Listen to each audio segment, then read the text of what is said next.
Alright guys, welcome back. Video's kind of been all over the place. I started filming last week, ended up filming this week as well. Just want to give you an update on the Jeep. On Thursday, so just a few days ago, took it up to the Trail 22 and went to the overlook at Windrock Park. And was hearing some strange noises coming from it after doing the 35 spline stub shafts and my boring out the hubs and putting the Brannick stuff in there. So I got it back here, tore it down, ended up tearing the shafts back out of it. I took the cover off, drained the fluid. The fluid looked, it's pretty watery and soupy, but I've honestly seen worse. I wanted to also look at my Spartan locker that I got in the front here. That looks a little worn. It's a little sloppy, but it's really not terrible. I don't think it'll be the end of the world. So I threw it back together, got fresh fluid in it. I did find something though. So I had a U-joint cap fall out. I think I mentioned it previously in this passenger side. Had a cap come loose, came out, and it started beating the inner axle shaft, the ears, and it started wobbling them out to almost an oval. We had to beat the hell out of it to get a U-joint cap to go back in there. Now after I jacked it up, put the jack in the rear, Jackson's up front, put it in four-wheel drive, and then put it in first gear and revving it up. You can see this axle shaft hopping, wobbling back and forth. So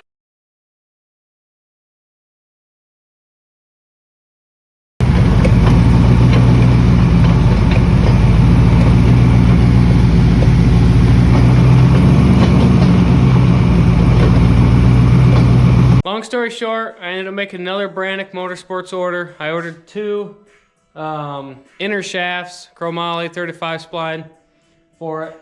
So I got those ordered. Those are on the way. Hopefully they'll be here this week. Some other U-joints from them as well. So I'll get all that stuff put back together, and then hopefully we can kind of button this whole front end situation up. Kind of ready for it to be done and over with. We took the whole carrier out of it, took the pinion out of it, inspected all the bearings because it sounded like a lot of front end noise coming from here, but there's no play anymore. There was a little bit of play in this yoke, but we torqued that nut that last time. I think I just threw the impact on it. So hopefully that'll solve the issues up here. I do kind of want to address some things on it while it's in the garage before we actually take it out for a big trip. I got a bachelor party coming up here in a couple months, going to AOP down here. So I want to make sure it's for sure ready for that. And then we also got some friends coming down that are going to be visiting. So we'll be up in Windrock wheeling with them. And they like to hit the hard stuff, and I want to tag along. So I'll be doing some more things to this. Maybe a completely different mount for my Ram here. It's held up just fine. I've got no problems with it. But I think I want to make something going from either there all the way over there, and then having a skid plate as well. Still yet to decide that. And after wheeling it a while, this has worked, but it's not the prettiest thing in the world. I got a plate overhanging this tube because I can still, the nice part about it is I can still take the cover off and take the whole gears back out of it. You just kind of got to finagle it around the back of this a little bit, but you can get them in and out. Another thing I'm working on is actually right now, it's hot back here, tearing this back window out. This was my first time working with, I think this is plexiglass. Cutting it, fitting it around these tubes to actually slide on, because you got to slot this top part and then slide around here and shove it on. It's kind of a pain, but it's cracked in a bunch of spots, making a whole bunch of noise. I'm just kind of over it. I do have more plexiglass that I'm gonna throw in it, but for right now, I think I'm just gonna take the back window out and run it without a window for now. I don't think it'll be a big deal. Gonna start getting hot down here in the next month or two. So that might help, might bring more dust in, might help out, I'm not sure, but the cab's so small. It gets pretty hot in here, especially trans tunnel wise, even after I did the all the new flooring in here.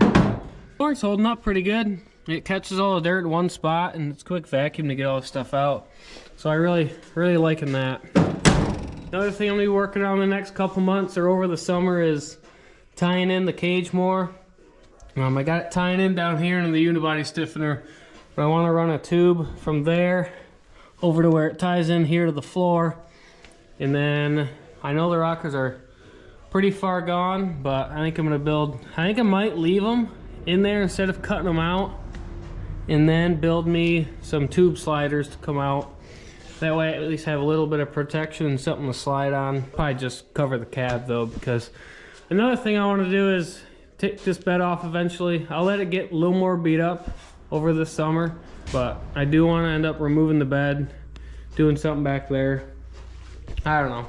Who knows what we'll end up doing. We're actually going to be starting a tube bed build on my dad's truck here soon. So we got a bender. We just got to buy some tube, buy some parts. We got a tube notcher. Taking his bed off. We're going to be building a tube frame. We're going to be cutting the frame rails at the back of his cab. Kind of just building off there and going from there. So keep up to date with them videos, guys. We got some build stuff coming up. Really cool stuff. I'm excited to get that project done for him. And I'll film it all. And it'll be a good one. So this is where we're at right now, guys. Stay tuned for more stuff. We definitely get this shaft situation figured out in the front axle, and then get this back window out because that thing creaks and cracks. I also have a pretty good squeak going on down here. I think at my upper link in my rear forelink, the Heim is pretty toast. It's not loose or anything, but I think it's just bound up. So I might end up taking that link out and kind of working that Heim back and forth, trying to free it up a little bit because it's super tight. Anyway, guys, thank you. I appreciate it. Stay tuned. I promise there's some more interesting content coming out. We'll see you later.